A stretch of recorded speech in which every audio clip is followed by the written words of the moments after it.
गृहस्थी चलाने के लिए पति का ज्यादा समझदार होना जरूरी है या पत्नी का ज्यादा समझदार होना जरूरी है? जोर से। हाँ, माना कि दोनों का, ये बात सही है, पर दोनों में ज्यादा समझदारी किसकी लगती है? पति की या पत्नी की? किसकी ज्यादा समझदारी चाहिए? जोर से। पति की? पति की नहीं। पति से आप समझदारी की उम्मीद कैसे कर सकते हैं? समझदारी की उम्मीद तो स्त्रियों से ही की जा सकती है ना मेरी मां।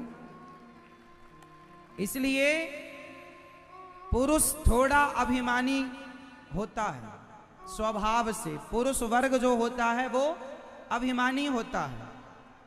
इसलिए स्त्री को पुरुष से ज्यादा समझदारी रखनी चाहिए गृहस्थी में। यदि स्त्री ज्यादा समझदार है तो गृहस्थी चला लेगी, और यदि स्त्री समझदार नहीं है तो रिश्ते टूट जाएंगे। पुरुष से ज्यादा समझ क्यों? क्योंकि पुरुष के कंधे में एक कुल है, स्त्री के कंधे पर दो दो कुलों की जिम्मेदारी है। इसलिए जिम्मेदारी भी स्त्रियों की पुरुषों से कहीं ज्यादा है।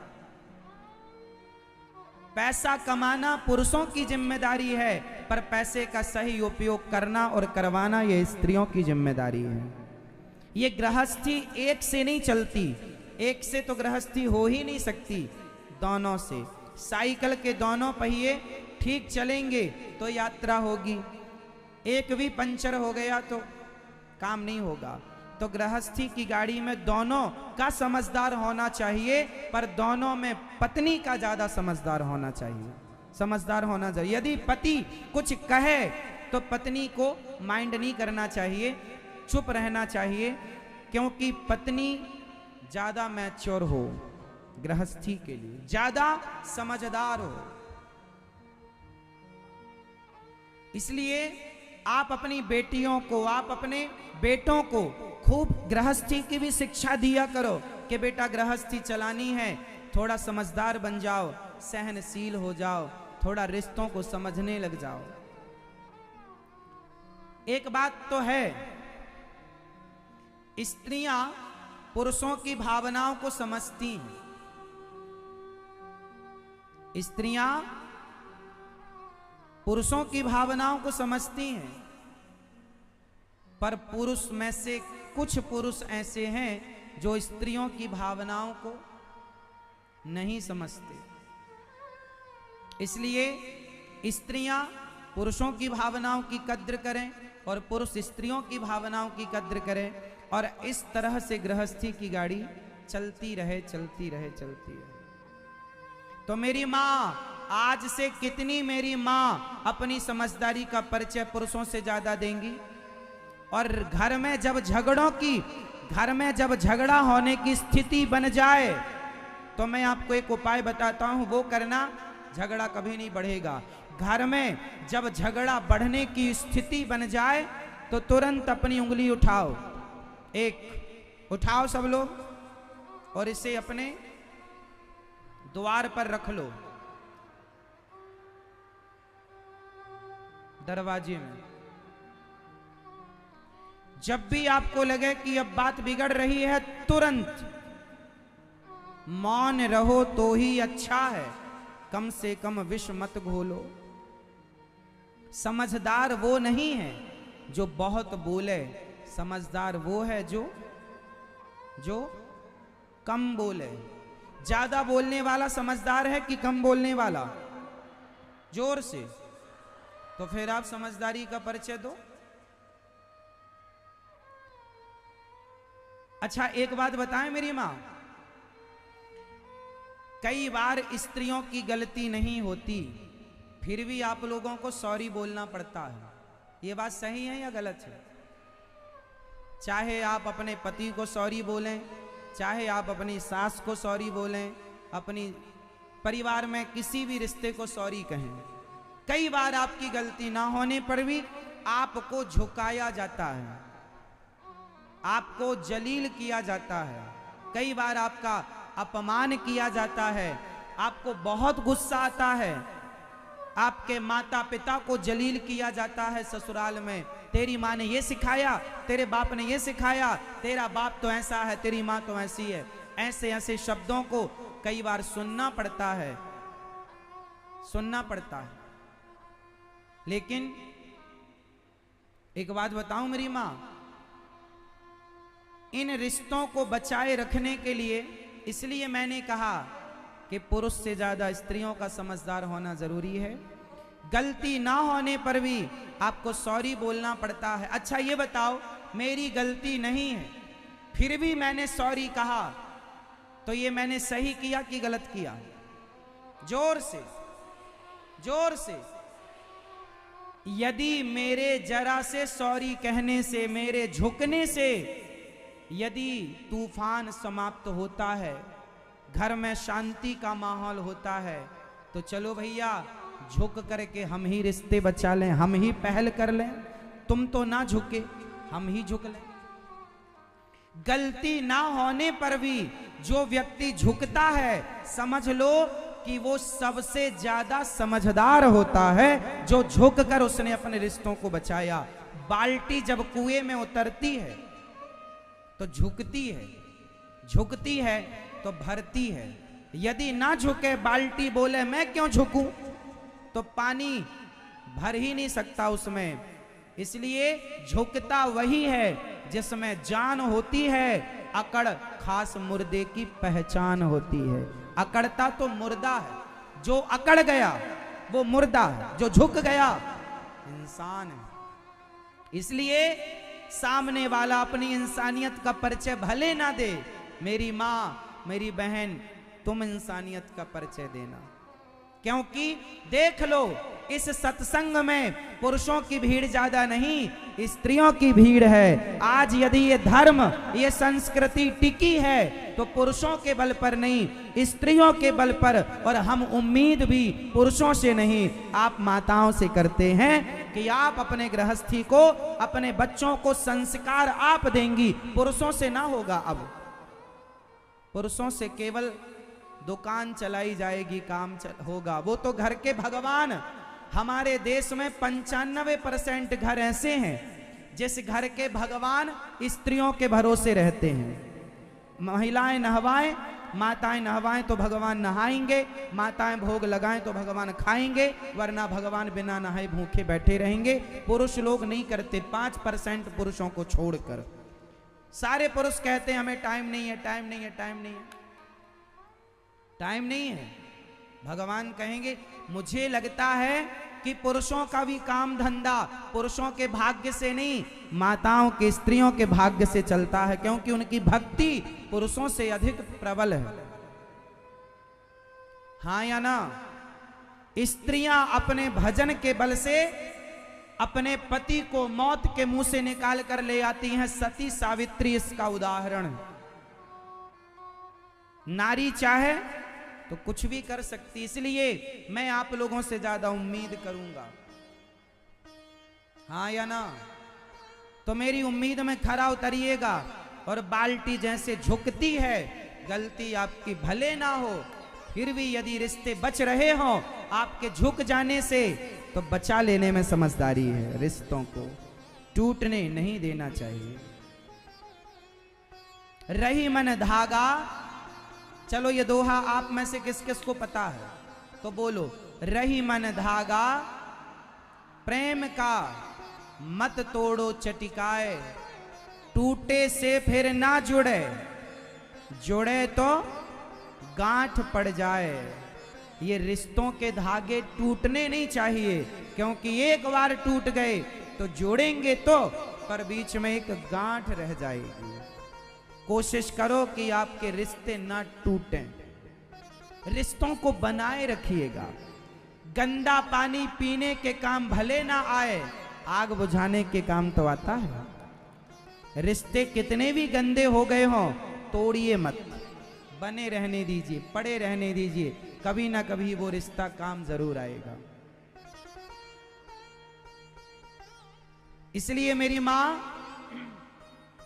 गृहस्थी चलाने के लिए, अब मैं एक सवाल पूछ रहा हूं आपसे, 20 करोड़ रुपए का सवाल है। जो सही उत्तर देगा उसके पास 20 करोड़ का ज्ञान पहुंचेगा। तो प्रश्न है 20 करोड़ रुपए का, तो चाहिए 20 करोड़। प्रश्न है गृहस्थी चलाने के लिए सबसे ज्यादा किस चीज की जरूरत होती है? ऑप्शन 4, पहला पैसा, दूसरा प्यार, तीसरा सहनशीलता या चौथा झगड़ा। गृहस्थी चलाने के लिए सबसे ज्यादा किस चीज की जरूरत है? पैसा, प्यार, सहनशीलता, झगड़ा। ये भैया बताएंगे चश्मा वाले, कोई नहीं बताएगा, सब चुप ही टाप रहेंगे। ये भैया बताएंगे, पीले कुर्ता भैया, बताओ गृहस्थी चलाने के लिए सबसे ज्यादा जरूरत क्या है? ऑप्शन बता दो 4 में से कौन सा वाला? ये कह रहे हैं तीसरा। दादाजी आप बताओ, चश्मा वाले भैया आप बताओ। सफेद बनियान कुर्ता पहन रखा है आपने? हाँ जी आपसे पूछ रहे, बताओ कौन नंबर बताओ। पहला है पैसा, दूसरा है प्यार, तीसरा सहनशीलता, चौथा झगड़ा। गृहस्थी चलाने के लिए कौन सा ऑप्शन चाहिए? पहला बाला, दूसरा बाला, तीसरा चौथा बड़ा। उत्तर दो, उंगली उठाओ अपनी। अरे आप तो 5 उठा लिए, 5 तो था ही नहीं। ये क्या, कौन सा? ये पैसा। ये कह रहे हैं पैसा चाहिए। पत्नी है घर में आपकी? फिर तो खूब पैसा देते। अच्छा ठीक है, मैया बताएंगी मेरी माँ। ऑप्शन 4 है, कौन सा वाला? कौन सा लॉक कर दें? पहला वाला लॉक कर दें, पैसा। दूसरा प्यार? नहीं, प्यार नहीं चाहिए पति का।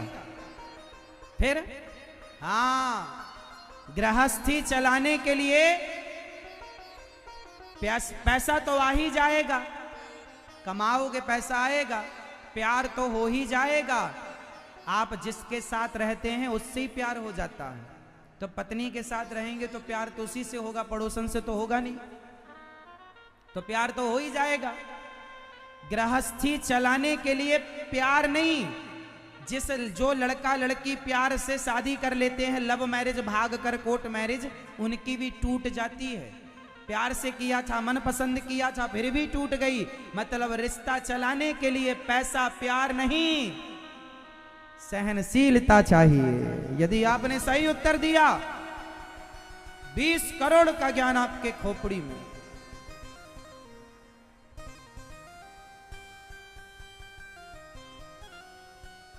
बीस करोड़ का ज्ञान। तो गृहस्थी चलाने के लिए क्या चाहिए मेरी मां? सहनशीलता। पति कुछ कह दे तो इग्नोर करो, सहन कर लो। पत्नी कुछ कह दे तो सहन कर लो। सास कुछ कह दे, क्या करोगे? सहन करना पड़ेगा। ऑप्शन तुम्हारे पास नहीं है। ऐसा तो है नहीं कि इस पति को छोड़ के दूसरे के संग चली जाएं। हम सनातनियों के यहां यही तो नहीं होता। हमारे यहां तो एक जो है वही 7 जन्म के लिए फिक्स हो जाता है, बदल भी नहीं सकते। औरों के यहां तो बदलने की भी है ना, बदलने का भी उनके यहां ऑप्शन है। हमारे यहां बदलने का कोई ऑप्शन। उर्दू में कहते हैं तलाक। उर्दू वाले तलाक ले लेते हैं, छुटकारा पा लेते हैं। उनके यहां तलाक नाम का एक शब्द है। इंग्लिश वालों के यहां डिवोर्स नाम का एक शब्द है। इंग्लिश में डिवोर्स कहा जाता है रिश्ता तोड़ने के लिए, उर्दू में तलाक कहा जाता है रिश्ता तोड़ने के लिए। बताओ हिंदी में क्या कहा जाता है, बंगाली में क्या कहा जाता है रिश्ता तोड़ने के लिए? बोलो मेरी मां। हाँ, इंग्लिश रिश्ता तोड़ना सिखाती है, उर्दू में भी रिश्ते तोड़े जाते हैं, पर हिंदी है हमारी भाषा जो सिर्फ जोड़ना सिखाती है, तोड़ना नहीं। तोड़ने का कोई शब्द है? तो बता दो जिसको कहकर रिश्ते तोड़ दिए जाते हो। हाँ, शब्दों को तोड़ने का, संधि विच्छेद करने का तो है, पर रिश्ते तोड़ने का कुछ नहीं ऑप्शन हमारे यहां। हमारे यहां तो हो गई, हो गई, अब जाएगा कहां बच्चू भाग के। इसलिए हमारे यहां पति कैसा भी हो तुम्हारा है, देवता है। पत्नी कैसी हो पहले देख लेते कि अंधी है कि बहरी है, लंगड़ी है कि लूली है, गोरी है कि काली है, गोरा है कि काला, अमीर के गरीब, सब पहले, शादी के पहले सब देख लो। पर हो जाने के बाद वो जैसा है तुम्हारा भगवान है, तुम्हारी घर की शान है। पुरुषों के लिए तुम्हारी पत्नी तुम्हारी घर की लक्ष्मी है, कैसी है, और स्त्रियों के लिए तुम्हारा भगवान है, कैसा भी है। रिश्ते चलाओगे तो समझदारी से चलेंगे, और उसमें चलाने के लिए चाहिए सहनशीलता। पैसा तो आ ही जाएगा, जिनके पैसा नहीं है उनकी भी गृहस्थी चल रही है, हाँ या ना। जिनमें प्यार नहीं है उनमें भी उनकी गृहस्थी भी चल रही है, बस सहनशीलता है। प्यार का क्या है साहब, आज कट्टी हो जाती है कल दोस्ती हो जाती है। प्यार तो ऐसा है, आज नहीं है कल हो जाएगा। क्यों जी, पहले आपको कम प्यार था पति से, पति को पत्नी से, पर धीरे धीरे रहते रहते रहते रहते उसका घर का, उसका रख रखाव, तौर तरीके देखते देखते व्यक्ति को हो जाता है प्यार। सब बाद का विषय है, पर जरूरत है। अच्छा बताओ, पत्थर भी छैनी और हथौड़े की चोट खाता है। पत्थर भी छैनी और हथौड़े की चोट खाता है, तब जाके क्या होता है, भगवान, मूर्ति। पत्थर भी छैनी और हथौड़े की चोट खाकर मूर्ति बन जाता है, बाद में प्रतिष्ठा करके भगवान हो जाते हैं। यदि वो पत्थर छैनी और हथौड़ों की चोट ना खाता और चोट खा के टूट जाता तो क्या फिर उसकी मूर्ति तैयार होती? अरे जो पत्थर चोट सहता है, जो पत्थर चोट खाकर टूट गया वो कंकड़ बन गया, और जो पत्थर चोट सह गया वह शंकर बन गया। तो सहने वाला भगवान होता है, जो सहेगा वो रहेगा, नहीं सहेगा नहीं रहेगा। तो गृहस्थी में सहना होगा, अपमान सहना पड़ता है, गालियां सुननी पड़ती हैं, सारा काम करती हैं माताएं, फिर भी पुरुष ताने क्या मारते हैं, तुम करती क्या हो? घर में पड़ी पड़ी खाती और सोती हो। पुरुष लोग यही ताना मारते हैं ना आपको, दिन भर खाती और सोती हो, कोई काम नहीं है तुम्हारा। पूरे भारत की हर स्त्री को यह सुनना पड़ता है, खाती हो और सोती हो। ये आरोप स्त्रियों पर लगाया जाता है, लेकिन स्त्रियां काम तो पूरा करती हैं, काम पूरा करके फिर सो जाएं अलग विषय है, पर जिम्मेदारी पूरी करती हैं। इसलिए पुरुष को ताना नहीं मारना चाहिए। ये ताना मारे भी पुरुष तो आपको सहन करना पड़ेगा। क्या करो, आपने सारा काम किया फिर भी सुनने को मिलेगा क्या किया, तो क्या करना पड़ेगा, सहना पड़ेगा रिश्तों को चलाने के लिए। और आप भी अकड़ गए और पुरुष भी अकड़ गया, टूट जाएगा, तलाक हो जाएगा, जाओ कोर्ट कचहरी, फिर कल दूसरा